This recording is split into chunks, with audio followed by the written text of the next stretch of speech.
Welcome back to the LCS, where we have one spot remaining in the postseason up for grabs and two teams vying for it. Those two teams, CLG and Dignitas, about to go up against each other in one final bout.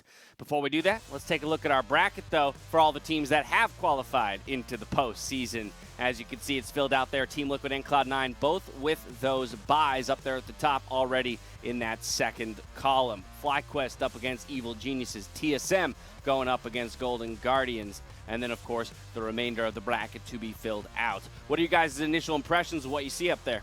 FlyQuest EG is how the last playoff started, right? And then EG got the better of them, and then they put in Solo, and FlyQuest was able to take them in the second best of 5, so that's going to be the one I'm paying attention to. Battle of good and evils coming back again. Good and evil too, yeah. I also think TSM and Golden Guardians is an interesting one because I think Golden Guardians is looking better than EG, so I think TSM would probably beat both Golden Guardians and EG, but it's a lot scarier of a matchup for them. So I think slipping into 4th place does actually hurt them a little bit as opposed to 3rd.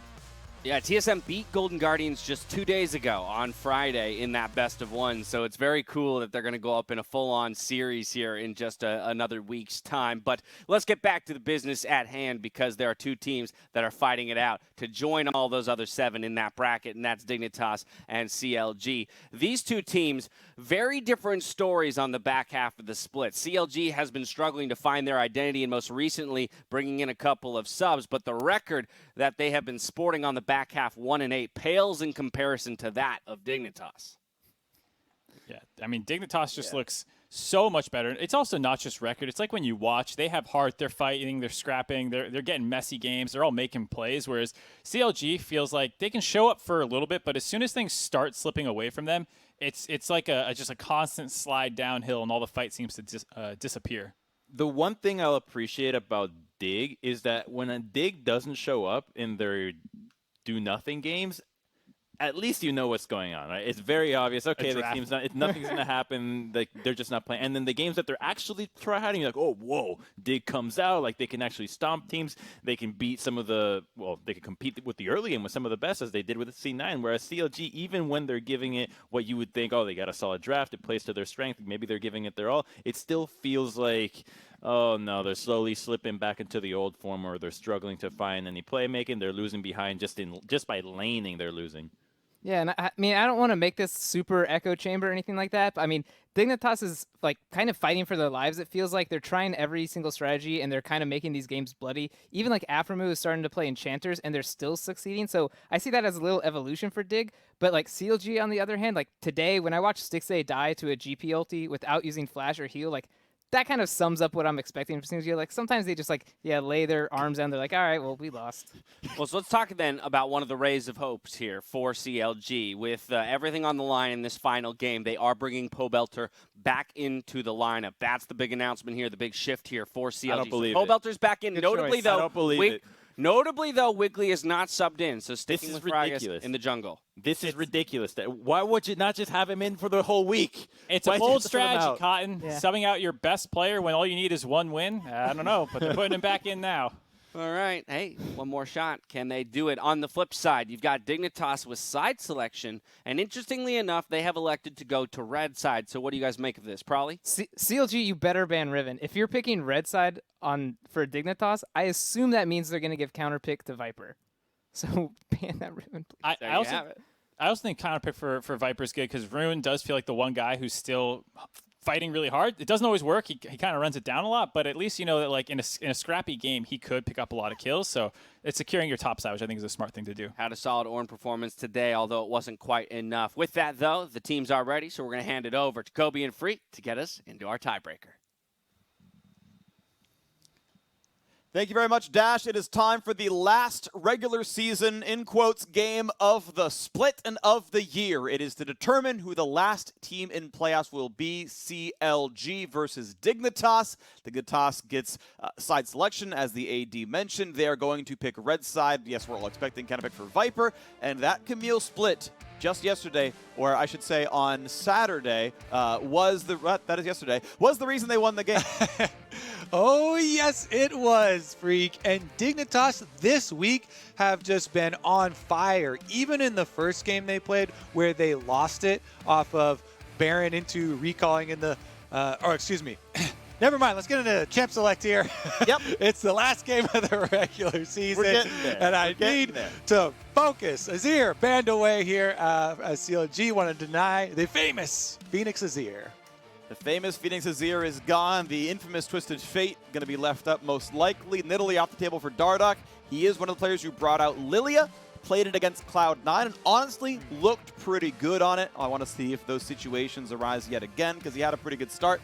We'll see if he was able to close the rest of that one out. So now, looking at the battle as the rest of the bans come through, see who can make this one happen, and then await the loser of TSM Golden Guardians on Saturday or Sunday as their first round opponent. Once that comes through, Jace off the table for Ruin, trying to get rid of some of the good early dominant champions out of the CLG top. Let's see what else they want to protect. Honestly, if you're looking at CLG over at Dig, you're probably most worried about the bottom lane for sure. Johnsun and aphromoo have been the standout performers for this team all split long, but also Dardoch. So jungle pinching, I think, early on should be a thing. You see the early Nidalee ban from CLG, but you know, Dardoch on Graves, Dardoch on even Olaf or Volibear or something like that is something they're going to have to keep in mind. Now, Dignitas coming in as what also a lot of people consider the favorites. 5-7, their record with the Dardoch Phoenix version of this roster. CLG, of course, the first time they're showing these exact 5 players on the Rift. This is Fragas' third game on the LCS stage. Pobelter subbed out for 2 of them for Tuesday. He's right back in, which I totally agree with. The early Sett pick comes through, and Fragas did indeed play that champion last time around. They picked it, so we'll see if that comes true again. Caitlyn off the table means Ashe is maybe the highest priority AD carry, and we'll see if Johnsun grabs that. It's his most played marksman by far, and indeed they're going to grab that one. Pick number 8 for Johnsun on Ashe. Yeah, and he has been just so good this weekend on his Ezreal games, hitting pretty much every skill shot in these critical team fights. Positioning been really good, but on Ashe, that's going to be a lot more difficult, obviously, and I want to see how Dig play around the Ashe rather than having, you know, the safety of the Ezreal for Johnsun. There's that Olaf I was talking about for Dardoch. He wants to get in there, though. And I think he's going to be able to. I mean, Ashe is good for setup. It's always fun having the faster jungler with Hawkshot to make your decisions really easy. You know every single camp they're doing, every camp they're not doing, and if that guy's ever the wrong side of the map, you poach 2 camps, you get right back out, no problems at all. Still going for some lane dominance as well. A lot of early pressure here. I like their bot lane already with Ashe. Their jungler is best in class. And Zoe tends to be so good at pushing down the mid lane as well. Dignitas very clearly waiting on support to make sure that lane is rounded out well. And obviously waiting on top lane to give Viper counterpick.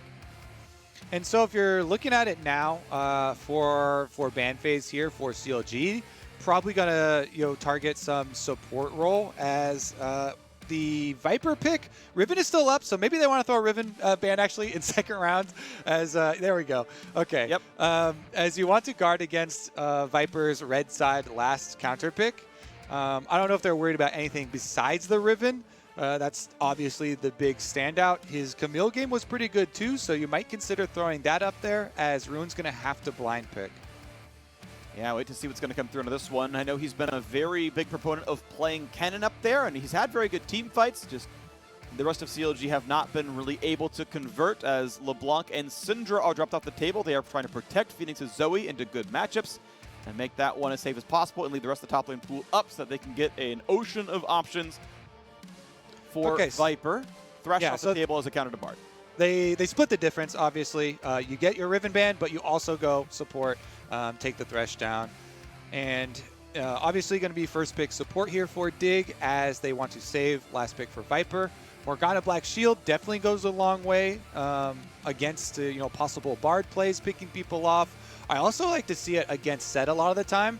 It's just so hilarious to me when Sett tries to dunk someone and he just goes off with nothing in his arms. But it's a more offensive look. I think people really underestimate the poke that Soraka can put out in lane, and that in combination with an Ashe could definitely be a very strong pushing for the bottom side. You know, if you combine your volleys with your Qs, with your silences from Soraka. I actually like that combo. Soraka definitely really good overall, good in the matchup, and CLG going to say, Camille is not for you. We can play globals as well. Twisted Fate is here. Viper, throw down against Ruin because we're showing up top lane. Are we going to get the Renekton into it? Because this worldwide, in the LPL, Renekton has been used super effectively, gets tons of wins, but in a lot of the other leagues, we've seen attempted Renekton uses at counter picks into stuff like Camille because you can burst her down and try and have an overpowering lane, but those not turn out. And Dig are just going to steer clear of that completely and play the support topside game. Shen here for Viper to get on the back of Olaf. I love seeing teams use solo laners that can accentuate the strengths of their junglers. Olaf with any sort of extra support on his back really changes the way that you can play that champion later into the game. So we might even see him getting a Spirit Visage since there's a Soraka on the team. But with Shen and a Soraka on your team for Olaf, they are really lifting Dardoch up into the spotlight here. It's not just going to be the bottom lane for Dig. Dardoch's going to have a lot of power in his hands. His early game is going to mean a lot for Dig to see if he can set himself up to be a good vessel for Shen ultimates, for Soraka heals coming through. Sure. But that should be the focus for this team. And the big thing for me is focusing on that Shen pick overall because we saw what was coming in. We just saw Dignitas get the win to get themselves into this playoff tiebreaker, getting the upset to come through. 4 and 5 in the back half of the split. Viper was the key to that one, and CLG says, no, we will take the Camille, let's do it. When Shen comes through, the dodge zone blocks the Camille Q, it blocks the gold card, and if Camille goes somewhere else, Shen ults them and then gives them the dodge, and Johnsun can stay safe, or aphromoo can stay safe.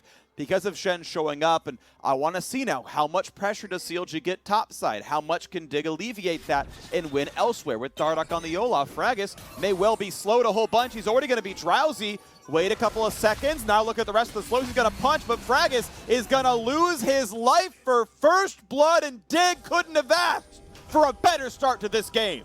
The season is on the line in this game, Freak, and a level 1 kill is a huge blow to morale. This is a critical tiebreaker getting either franchise into playoffs, and that one is definitely going to sting. You know why? It went over to Dardoch. That Olaf we've been hyping up in Champ Select, we're focusing on in Champ Select. Dardoch is going to have the extra long sword coming into it. Oh my goodness, that bubble from Fenix straight across the long wall. They got vision of Fragas. As soon as he fell asleep, he knew he was doomed. Yep. He didn't use any summer spells after that, and Dardoch actually went for the talisman for the more healing and an easier longsword, clear, but or he probably started with the talisman and then went machete, but so it is a faster clear.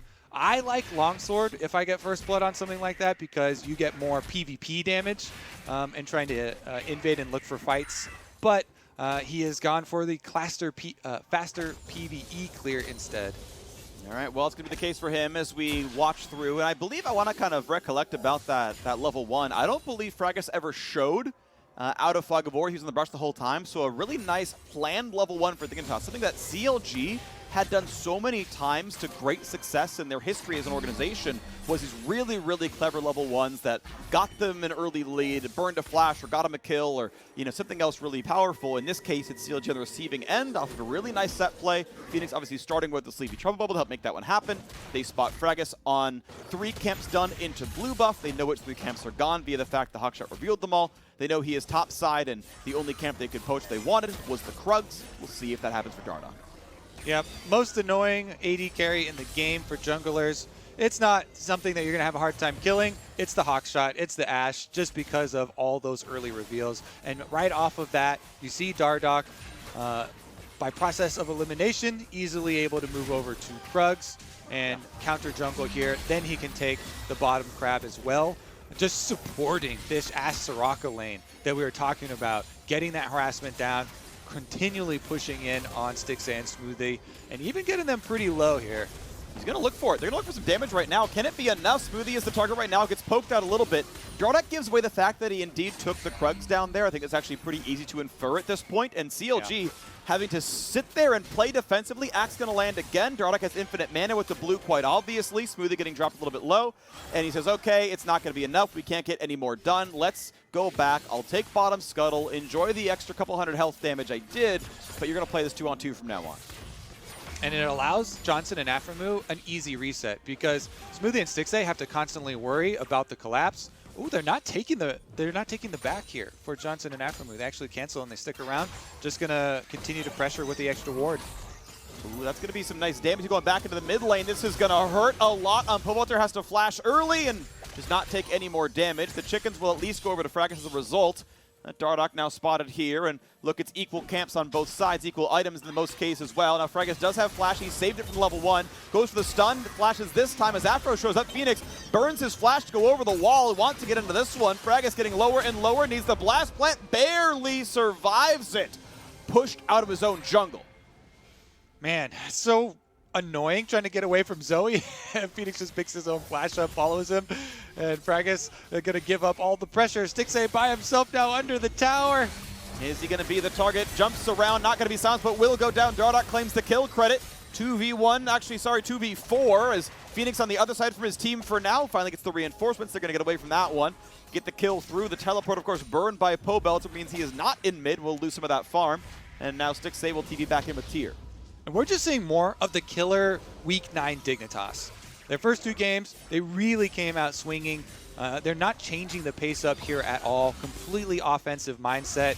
Dardoch getting the first blood off of the level 1, then pushing it ahead. They use Hawkshot, scouting out Fragas. Well-timed invade here on the bottom side, forcing more summoners, forcing extra kills, and even diving down there to try and further set behind the Ezreal. You see Stixxay had to use his teleport back. He just has the tier, so no extra attack damage down here. He's just throwing out Mystic shots, trying to stack up and farm away.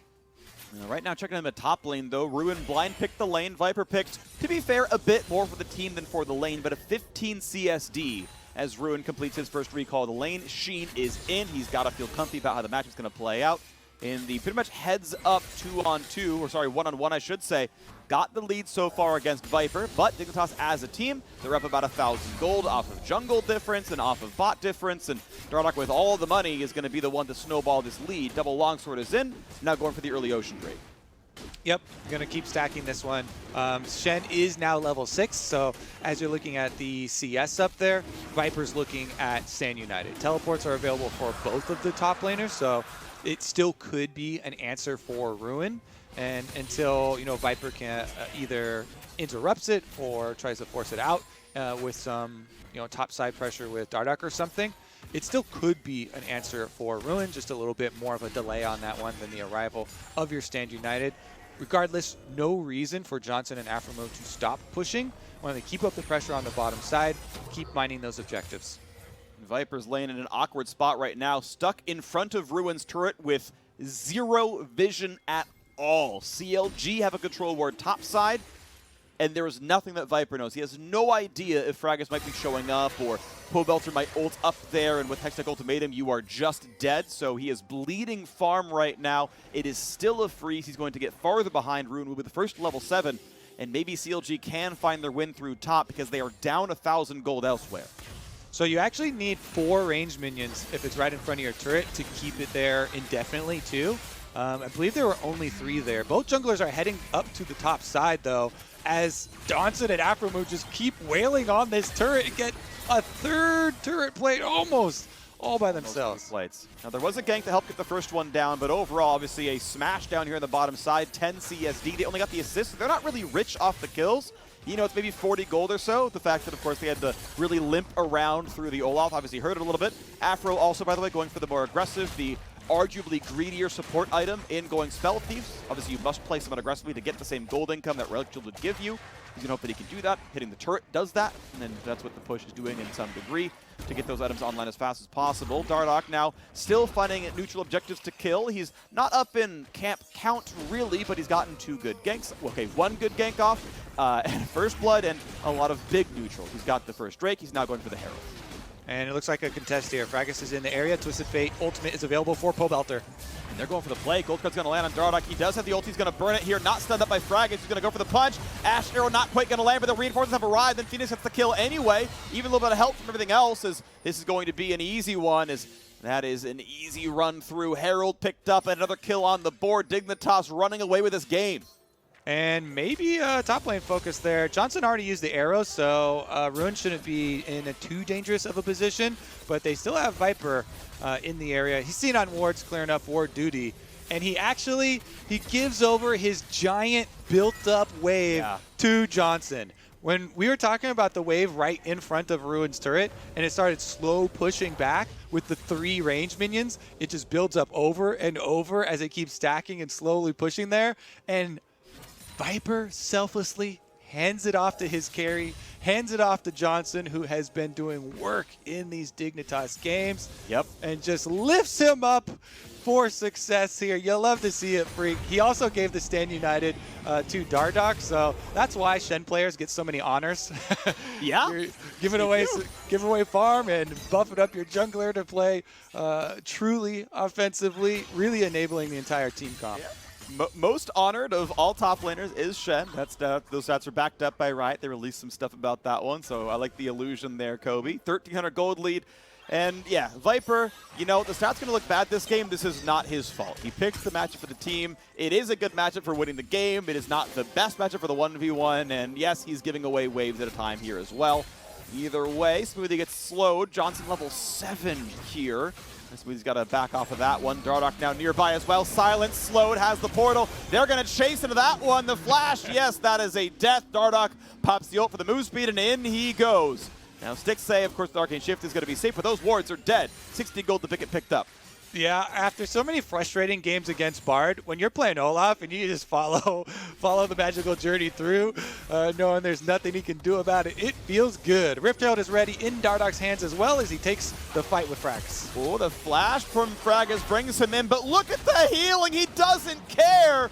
Goodbye. Thanks for the wish. I bet you wish you weren't fighting me, because Dardoch is in for that one. That's going to be just okay. First plate goes down. Second will signal the Herald being summoned. And that's going to be happening before too terribly long, as long as he's out of combat with champions. There's the summon, and this turret is not long for the world. CLG might be ending their season the way they started it, with a perfect game, as they are losing everything right now.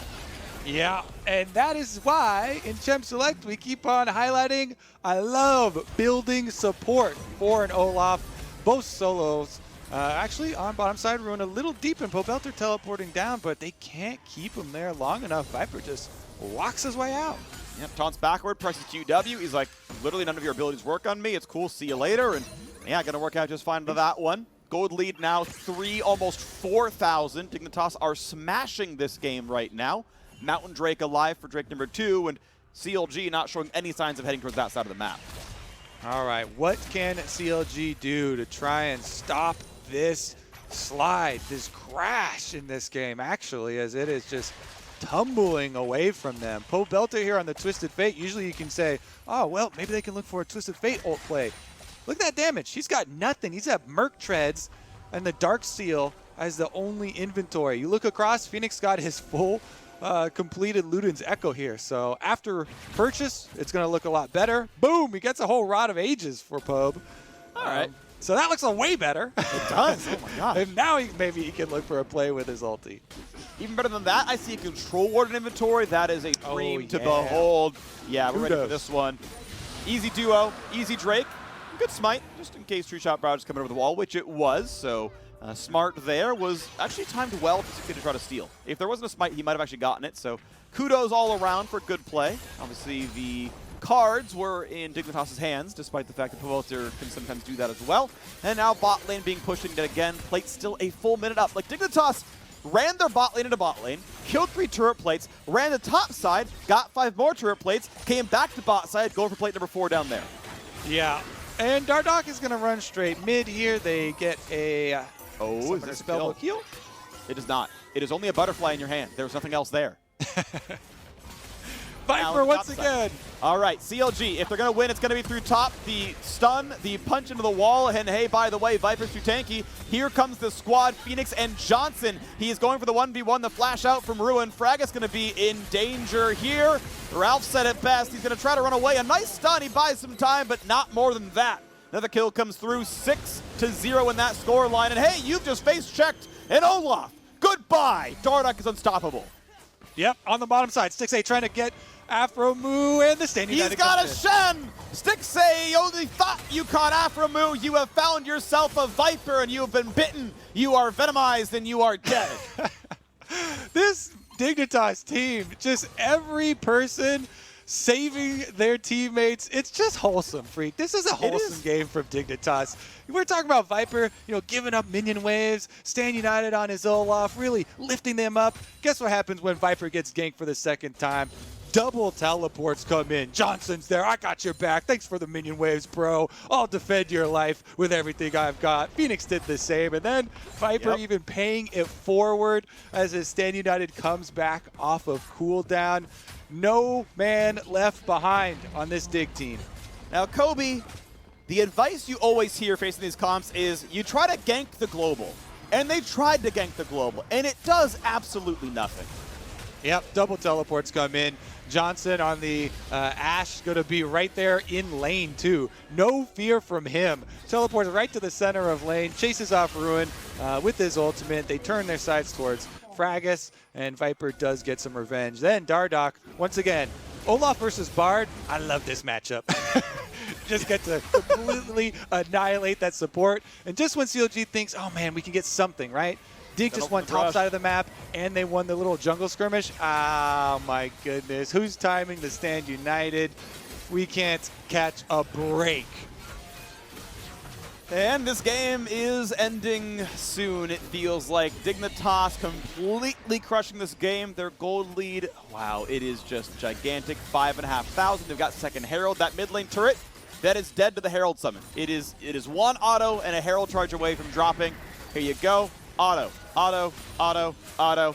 Used to be on CLG, not anymore. And that's going to be the turret. Used to be on CLG, not anymore.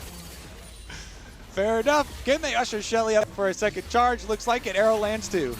And that's going to be damage towards Smoothie. The Herald finally drops, but mid turret's obviously down to 1/4 as the gold lead stretches to 6K. And, I have seen teams in the last couple of weeks throw away perfect games by fountain diving. I don't want to see it here from Dig. I want to see clean execution. I want to see tune-up on the way in to playoff, because Dignitas are almost assuredly closing this one out, and I want to see how good they can look on the way as they wait for their first round opponent. A big stun on Fenix, though, is not what you want to see. Viper tanks up. Look at that. Perfect. Q, W, dodge the gold card. No CC, no damage, ready to push back into mid. Yeah, meanwhile, look at this loop around from Dardoch. Are they actually going to go for it? Stand United, few seconds away. They don't quite have that, but they do have Wish. And they're going to look for a sleep on a Stixxay. He's got to shift backwards. He's not going to be an easy target. Phoenix going to try. Can't quite land it. Enough distance was built. And Dignitas knocked out another turret. They are ready to reset. They are ready to play for their third Drake in 43 seconds. And soon they will be ready to face the loser of TSM Golden Guardians if they can close this out and claim that 8th spot in playoffs. Yes, sir. And Dardoch is going to have mega speed here with the Cloud Dragon on top of it. That's going to be a train running straight through the jungle of Counter Logic Gaming. Nowhere is really easy for them to defend. So honestly, here's what I do in these situations. I try and just trail one of the split pushers. You kind of dangle out a Camille in one of the side lanes and have multiple people following behind the Camille out of vision in Fog of War. Then you hope that somebody from the opponent team is going to take that bait. You try and get just an overwhelming numbers advantage. And since Camille has Hextech Ultimatum, you basically can trap someone there and secure them for that counter. That is not what's occurring. They are trading for top side, which is also pretty good. Get some top turret gold for themselves while they're in such a deficit. If you can even get an even trade in a number of objectives, you'll definitely count your blessings there. You can see a nice little ult there by Stixxay. Get some damage with aphromoo, who can't sustain himself too easily. That's okay. They're ready to push down the rest of the map. And CLG, they're going to get an objective on the game. Pobelter's split push finds a turret kill. Something finally on the board. But CLG are running out of things to trade. Top outer is bot with bot lane tier 2. Dignitas' gold lead obviously so massive you cannot easily contest. Sometimes you have to take a bad trade because that's all you're going to be given in response. At least some money in the pockets, but CLG are losing their base. All right, plenty of wards left behind too. You see that trail through the red quadrant of the jungle. Basically, the map is full of darkness and terrors for CLG. They really have to huddle together. They have to check every brush. They have to throw out these skill shots to even, go farm a wolf camp. I'm not sure if CLG can be filled with determination, though, because right now, Dignitas are determined to close this one out. Righteous Glory comes through second item for Dardoch. Wants to make sure he can get in there and lead the charge. That plus the Cloud Soul is going to be hilarious to watch. Soon. It's just a turbo Olaf with a Shen on his back and a wish in his mind. And Ashe there over the top in case he needs the extra crowd control, because Olaf doesn't provide much for himself. Well, waiting around for the next big play. We know Baron's up in 35 seconds. We know Dignitas are in command of this game, and we know CLG did find some way back in. 2-item spike is done for Twisted Fate. We know the Muramana is not too far away for Stixxay, but he's got a ways to go until Triforce. He takes the sidestep, intelligently so. For Executioners, because of all of the healing on this squad, Olaf and Soraka is a ton, and that is who you're going to be hitting. So I like that coming through. That is smart. And they're going to hope that Ruin can find a way to crack things open on the side. Right now, not happening, but you're hoping down the line it does come through. All right, beware the Olaf. Pobelter here a little bit out in the lane as Fenix pushes it up. I like the split here from Dig.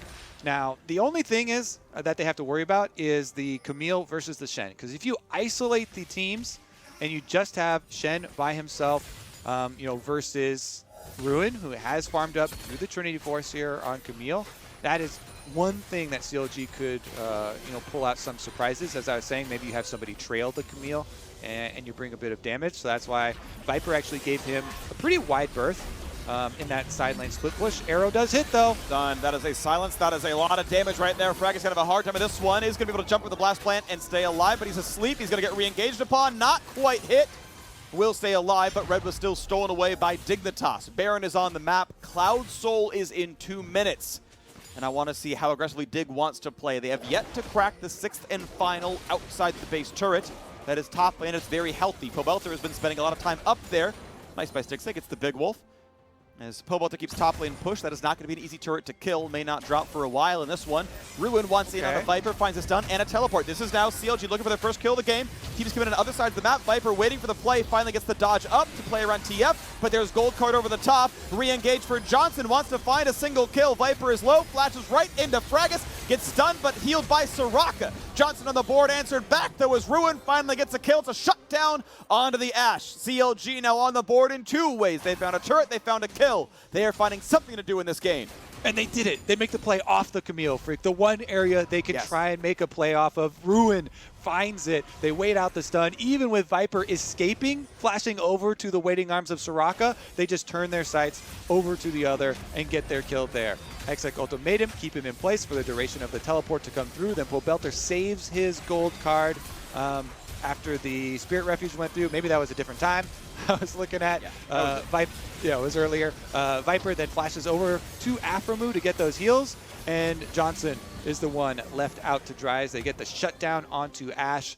Very small win for CLG, but definitely they really needed a win here. That kill going over to Camille just gives the big burst of extra gold into the place that they need it right now. The split pusher, the ray of hope. And it is worth noting that that kill was through the Shen ulti. He was able to pop that at the very end there and try to get extra shield, and it was still too much burst. CLG's backline access is very good. The one, I think, intelligently rule around squishies is as they get more gold, they don't tend to buy that much more durability. They tend to buy more damage. So the 8-0 Ashe is as squishy as the 0-8 Ashe in a lot of cases here. Now in this case, it's 2-1, but still, that is a target they can still get. Even with Soraka heal, even with Shen ult, that is a possibility. And so that is kind of the avenue, maybe back in. Triforce going to be the build for Stixxay. Again, higher damage there on that one. Executioner smart to have when the Soraka and Olaf are on the team. Maybe, just maybe, CLG gets the biggest comeback of all time. And finds a way back into this. Funnily enough, I'd say CLG might already have the biggest comeback of all time with their MSI one. But definitely could be in the cards. Dardoch, though, not going to have any of it. Takes up his Cloud Soul, ready for the Olaf super speed train to come through. I'm still looking for the Righteous Glory plus Ultimate pop at the same time to get the uber speed to come through. Looks like with Baron available, Dig can use that as the bait to draw out CLG. How can CLG play around this very, very dangerous foe with the Baron as the lure? And the Baron lure needs to happen, to keep in mind. I don't think you wait another 5 minutes for Elder Dragon to spawn. Dignitas are the ones who need to be proactive. The longer this game goes with a standstill, where you trade farm back and forth, the better it is for CLG, because that 7,000 gold deficit means less at 70k than it does at 35k. Right now, they are playing aggressively. They are pushing top lane tier 2. They're going to try to knock on the turret, but the wave is gone. They can stick around. They're tanky enough. The turret will indeed fall. They grow the lead. Now there are only inhibitor turrets left. Viper will head to bot lane to answer Ruin, but he's got a level deficit, and Ruin, to be fair, is able to trade a turret for a turret. CLG are finding ways to at least trade close to equal, or stall, or get kills, and it means that Dignitas still must be the aggressors in this game. And remember that CLG also, with the Bard pick for Smoothie, have another way to stall on that Baron. So if Smoothie can have vision, if they can get a well-timed Bard ultimate, CLG's goal of stalling, of buying time, of playing around this dangerously fed Dig team is doable, right? They have tools to pull it off. It's just going to be very difficult. Ruin on the Camille, again, keeping to the split push, gets that solo tower gold for himself, for all the local gold. He's trying to get his Death Stance built and does get it here. Yep. So Death Stance done, which is going to feel obviously really good. This Camille is getting harder and harder to deal with. On the other side, Triforce done for Stixxay. Muramana in as well. We just got Mikhail's completed on Smoothie's side, so some of these spikes are coming through, but it's 2-item Ezreal to 3-item Ashe. You know, it's 2-item top lane versus 2-item top lane because of the global gold going into Viper's pockets. He's going to feel okay with a current equal level play right now. Dig shoves in mid, no one's to find just yet. And again, when does Baron get attacked? When do you make this play happen? Dignitas are clearing wards, but they are done with the easy objectives. The elemental drakes are all dead. The outside turrets are all dead. Dignitas now is a slightly harder point where you've got to do something with a little bit of danger attached to it. Here we go. And danger is attached to Viper right now. He's in a 1 versus 4. Ulti comes in to stop Johnsun. This is going to be big damage, and Viper dies. CLG finding the way in ever so slightly. Fragas has to get away. He's going to barely survive. But again, CLG find their way into a kill. Intelligent little brush attack here from CLG. They just wait in the fog of war. Unsuspecting Viper walks right into them and gets bursted down. Dig, I was just about to say, wow, I'm impressed. You know, Dardoch built up that Spirit Visage I was looking for. They can actually tank the Baron really easily. An Olaf with Spirit Visage and you have Soraka on your team, they should try and draw CLG to them.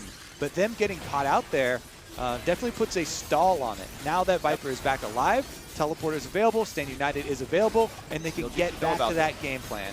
They should know about this. They got to get there pretty fast. He's down to 5k already. Fragas has Hex Flash, but not real Flash. He has a Blast Plant to go to. They get the vision. He's going to have to jump over the wall, and it's got to happen soon. The fight comes in. A big stun. Looking to get the kill on the Fenix versus a stopwatch, and Ruin kills aphromoo. The fight begins. Johnsun's gone as well. Stixxay is kiting, but he will go down to Dardoch, trying to 1v9 this game. Viper finds himself a kill as well. Back in the fight, being chased down. Do you believe it's CLG? We never doubted them. They found a team fight win. They're doing it. Freak Ruin now also has a possibility of continuing the chase on a Dardoch. Hookshot comes back up. They don't want it. He's running off into the jungle. And CLG, they stop the Baron here right in the midst of a Dig attempt. Here's a look at it. Fragas gets the control ward in.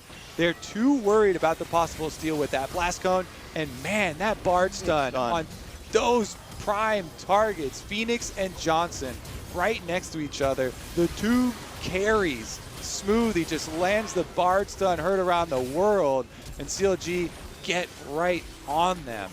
Obviously, Ruin coming in big with the Camille, able to chase down a lot. He's the fed member of the team with the extra damage that comes through, but what a set up there.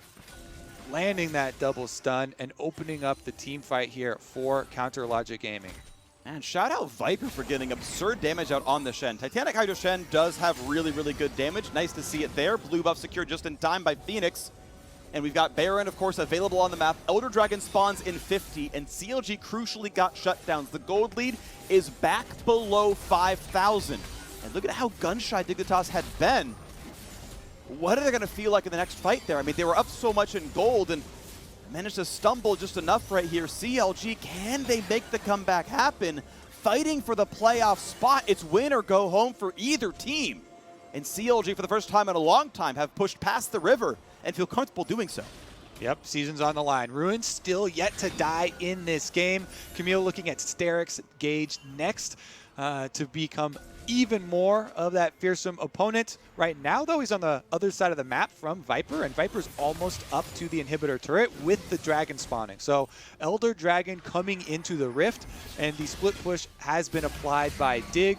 Pobelter has been sent over with Twisted Fate, but there's the fight. Dardoch in already. Gets hit, gets the cleanse away, and oh no, goodbye to Smoothie. The dunk in's not going to mean enough. Oh, it is, though. It's a couple of kills in for Dignitas, and now here comes the rest. It's a sleeping jungler. It's a sleeping top laner. Goodbye. CLG could glimpse greatness, but they could not seize it. Dignitas lose their AD carry, but they kill the smite, they kill the top, they kill the support. This is a 4 versus 2 for Elder Dragon. Now, Pobelter has spellbooked smite. He has flash. He has vision. Can he, in a 2v4, try to secure the dragon? Stixxay is gone. In a 1v4, can Pobelter without flash secure dragon? The answer is no. Dignitas, they may have stumbled, but they have not fallen. Elder Dragon will be theirs. And Dig right back on track now. Elder Dragon means you can also force at Baron. They've got 2 seconds on Johnsun. His teleport's available. There it is. And here we go, Freak. Elder Dragon will be forced here by Dig. CLG, their hopes are kind of dangling right now for the whole season. Playoffs on the line. Baron started up, and Elder Dragon in hand from Dig means they won't even contest. 10th place in the spring split, only getting 3 wins. A 4-2 start in the summer. You thought CLG may have turned it around, and they could only find a single win afterwards as their season slips away off of a disappointing year. Dignitas, a 0-6 start to summer. People said this is the worst roster we've seen in a long time. They bring in Fenix, they bring in Dardoch, they brought back Viper, and they have gotten better and better and better. This group 5-7 since bringing Fenix and Dardoch in, looking at 6-7 here with a tiebreak win over CLG, looking ahead into playoffs in the last possible spot on the last possible day, and poised to do so with Elder Dragon on, Baron buff on, a 9,000 gold lead, and you have to believe you better to push into the base. Yep, their team fight even more robust now with 4th item, Locket, coming in for Dardoch. He has plenty of health stacked up on this Olaf, so that's going to be a very big team-wide shield. Mikhail's extra safety from aphromoo had been built too, saving Johnsun from any gold cards or any future Bard stuns that might land on him. And it just means Dig wholeheartedly can run straight through the base with this Baron, look to end. Looking for it right now. Middle inhibitor is going to be gone, and I don't think CLG can fight. There's no way you want to battle Elder plus Baron. Ruin in the top lane, knocking down turrets. Viper ready to match with an ulti. It's a 4v4, but this also means that the gold winner on CLG is not part of this fight. He's getting objectives, but they are bleeding part of the base, and here comes the attempted play. TF ult goes to catch the mid lane wave. They can maybe save the Nexus. It's a heads-up play. It makes sense, but bots being pushed in. 2 inhibitors down. Dignitas still on the push. Elder Dragon ends in 20 seconds. This is going to be a fight with the buffs on. Dignitas fighting turret number 1 to close out the game, close out the season, and find their way into playoffs. Burst damage comes in. A tanky Olaf gets the shields. He's ready to go. He's ready to dive. He's ready to find the kills. Taunt comes in. The dive backwards as well, and Ruin is gone for number 1. Dardoch is godlike 7-0-6. One of the replacements that led the charge. Dignitas will knock down the Nexus. They will be the 8th and final team in the playoffs, taking down CLG. And we'll see you this weekend. We'll see you next weekend, Dignitas. Congratulations on the win. GG Dig, and a welcome to playoffs. Yep. They had such a rocky road this split, multiple roster changes, trying to problem solve within the middle of the split, and at the very end, they finally get it. Tiebreaker win here, opening up with a really strong early game versus CLG, supplementing this Olaf with multiple Globers for themselves. Soraka ult, Shen ult, using that aggression early on, and able to open up the game. It was a good level 1 from Dardoch and the rest of Dignitas. Again, I don't think Fragas showed out of Fog of War. They just knew where he typically was in level 1. Volley into one brush, act into the other, bubble over the wall to get the catch. Really beautiful stuff. I'm always a fan of seeing that planning come through and successful. So good job, a deathless game for the Olaf. Dignitas deserving of the late split surge to come back and grab that playoff spot. We will see them this weekend to face the loser of TSM Golden Guardians for that lower bracket run. Now with playoffs locked in, we're going to head to a quick break before joining Dardoch for the Verizon postgame interview. See you soon.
Welcome back to the LCS, everyone. We are on the other side of our tiebreaker for the evening with a Verizon post-game interview. I got Dardoch. Dude, Dignitas looking good that game. Really brought out all the stops. So I just want to know, what was it this week that allowed y'all to pull through and secure this playoff positioning? Was it the pressure of the last week? Was it this aggressive mindset? What were the vibes today? Well, I mean, honestly, the vibes were not great after the C9 game. We were really stressed in the Hunter Thieves game, but I think we did well under the pressure of the Hunter Thieves game and came in today with a lot of confidence. So we ran a draft that we had a lot of faith in and panned out well. Yeah, and speaking of kind of that up and down nature, you're saying you weren't feeling as great after the 100 Thieves game. And if I'm being honest, watching the last Odyssey episode, it seemed like the overall, emotions were kind of a bit down and subdued for everyone. So when it comes to kind of the back end preparation between you and the staff, what did it take to get you all in the position that you needed to be, whether mentally or just on the same page in the game, to secure this? It just came down to us like sitting as a group and, genuinely discussing that we have still a chance to win, even though we did mess up a lot on the week where we lost to Immortals and one other team, I forget. But we still had a really good shot at making it. So we just had to pull together and practice another week hard. Now, looking at some of the center pillars of what has made this possible, you and your play, you've brought out the Lilia, Nidalee, and Olaf this week. We've always known you to be an aggressive jungler, but how do you feel about the current state of the meta when it comes to jungle and how it suits your play style? I think jungle right now is in like a really open position. I think draft, in a sense, right now is kind of dictated by, what teams decide to leave open. So in some ways, you can't really have that much liberty on your picks, but in a lot of drafts you do have really unique options. So I think jungle meta right now is really open, and that fits me personally really well because I like playing a lot of different champions and I'm not really scared to try new things. So Yeah, speaking on that, you were the first one to bring Ignite Graves to the LCS, the first one here to play Lilia. I know that you've talked about studying a lot of other players and regions when it comes to your own play, but how much do you prioritize innovation, especially when now transitioning into playoffs where you need that consistency over the entirety of a series? I trust myself more so than, I won't say more so than other players, but I think other players' opinions are more so like a guideline for more veteran players, I guess. So I'm at the stage of my career where I have very strong opinions about what I think is good and bad in jungle, and I use other people's opinions more so as like guidelines to steer me in the right direction, I guess, in terms of champion picks. And the next direction that you're facing, it's going to be either TSM or Golden Guardians as your first playoff match, depending on who ends up losing that series. Do you have a preference between the two that you would like to see on the other side? I would prefer to play against TSM, honestly, but I think it's more likely I play against Golden Guardians. We're all awaiting the results since we are so close to playoffs. Dardoch, thanks for taking the time to stop by. And thank you so much. We have had a hefty day of games today, everyone. 5 in total. So to go ahead and break that down, let's go ahead and send things over to the Bud Light Breakdown. Thank you very much, the Tigers. That's right, we're breaking it down in the Bud Light Breakdown. Gents, we have our 8 teams in playoffs, and that includes Dignitas with a smashing victory over CLG here in the tiebreaker game. Great to see them make it because the way they started, they absolutely were going to dominate this game. Dardoch getting first blood and getting to shop to actually get a little bit of a Hunter's Talisman advantage there, but they just stomped over CLG. It really wasn't close. Yeah, Dardoch's the exact kind of guy who's going to absolutely run over a game when he smells blood in the water. We've seen it before in high-profile games, like the third-place finish for Echo Fox when he absolutely dumpster clutch gaming. And again, this felt kind of similar where he's like, okay, I got the lead. It's on me. I'm going to run this game over. And he took over the game. He's probably one of the highest carry potential players in the jungle. And that's why I'm pretty excited to see them in playoffs now for sure, that they actually have had a relatively strong back half of the split. Yeah, and they're starting to bring out new picks. Like, this is the first time I think we were seeing the Soraka this split, and they're using the Shen ults aggressively. Like, this time I was like, oh, wait, aphromoo trying to 1v1 an AD carry? That's a strange decision, because I wasn't paying attention to the Shen ult. But the way that they're playing around the map is just, it's pretty scrappy. It's pretty impressive. I like it. Dardoch, big carry performer in this game, but I love the call towards aphromoo, who's really stepped up this summer split for the squad, and then as well bringing out some of those enchanters, picks he was known for. In fact, picks in some cases that he made famous way back in the MSI days for CLG. But Dardoch, 7-0-6 on that Olaf. I agree with you, Mark. I am so excited to see this team in playoffs, in part because this man is on the roster, and I know he'll bring it. He'll bring the aggression in those best-of-5s. And to Prawley's point, I like this team comp a lot. It sort of plays into Dardoch's strengths. You have a Shen to join in, a Soraka to join in, and utility from the Ashe. Like, if they can find more cool, comps around this other than just the Galio, which everyone kind of associates with propping up your jungler, Galio Karma, if they can keep finding more interesting play styles for making this work, I would love to see Dig in the playoffs in the best of 5 where they have a couple different variations of this kind of comp. It's the same thing with the Shen and Zoe, because I feel like Dardoch, Afro, and Johnsun are actually fairly stable for this team. Yeah, sometimes they're not really doing a whole lot, but that's the system of the whole problem of the whole team. If they can actually find those picks, like you're saying, Mark, with Viper and Fenix, and make sure that those two guys are stable, because those are where my biggest worries are. I think this team could actually upset quite a few teams that might just over or look past them or have a really hard time scouting them, because how do you scout a team that has games where they've done nothing? That, as well as the fact that this is a team that in their last 10 games has gone 5-5. So I love you calling that out, Crumbs. On top, we have FlyQuest as maybe a sleeper team in the top pack. It feels like Dignitas is the lower half sleeper team when it comes to the postseason picture. But even though we are closing out our regular season, we still have one last MasterCard Player of the Week to award. And gentlemen, today that honor goes to Team Liquid's Johnsun. It was very worthy. They went 2-0 in their last week to get the best regular season record all time for Team Liquid, which is hard to believe with all those back-to-back-to-back trophies they were winning. Right. And Johnsun had a monstrous performance this week to help get them their best record of all time, as well as securing first place in a very contentious split.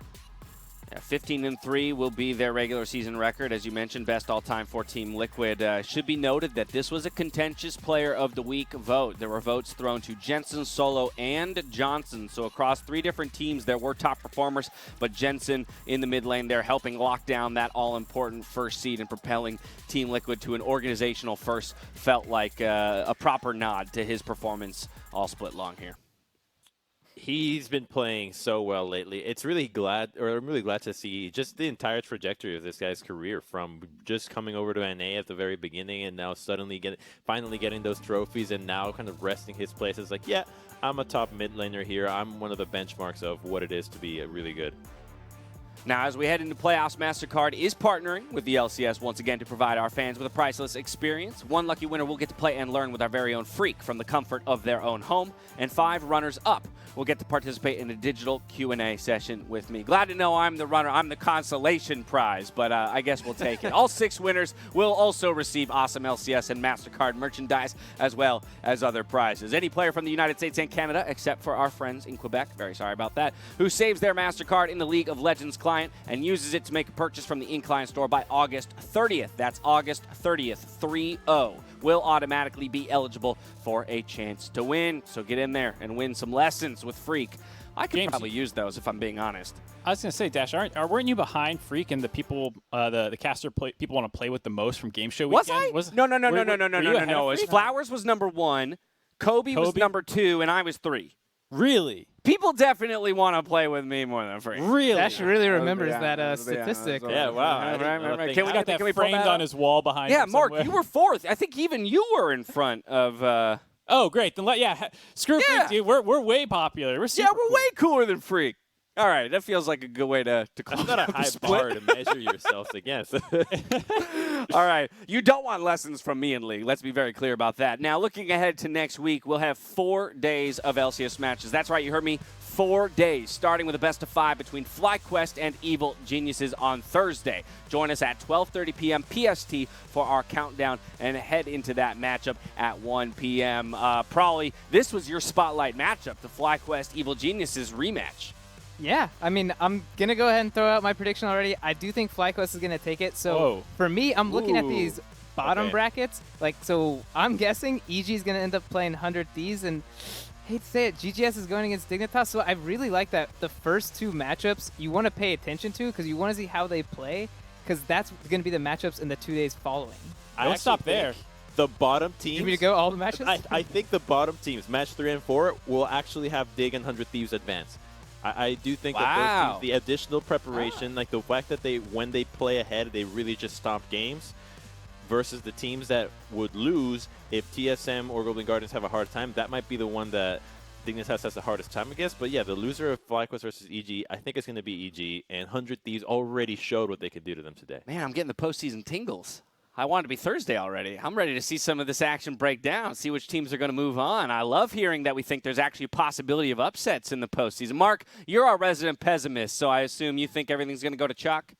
I was ready to just probably do all the work. I was just Control C, Control V as homework once he gave me his whole bracket. You know, Mark wins change a couple of periods and commas around. You know, add a semicolon somewhere. Mark wins our regular season prediction game, and he thinks doesn't he's need on top to try of the anymore. world. Yeah, doesn't need to try anymore. Phone it in from here. All right. Well, we've got one final mention before we call curtains on the regular season. Thank you so much to our friends at Elgato who supplied equipment to help us in our remote production. Quite literally, we could not have done this without you, so thank you very much for your support. Now, if you're hungry for more Riot Esports, be sure to tune in, or join us rather, for the Ignition Series Valorant tournament with FaZe Clan over at twitch.tv/FaZe. Twitch.tv/FaZe. I believe they're in the midst of a pretty awesome series right now. That's going to do it for us here, though. So now on behalf of myself, the casters, the entire remote broadcast crew, thank you for watching. Stay healthy, stay safe. We'll see you next Thursday for the start of our playoffs. Good night.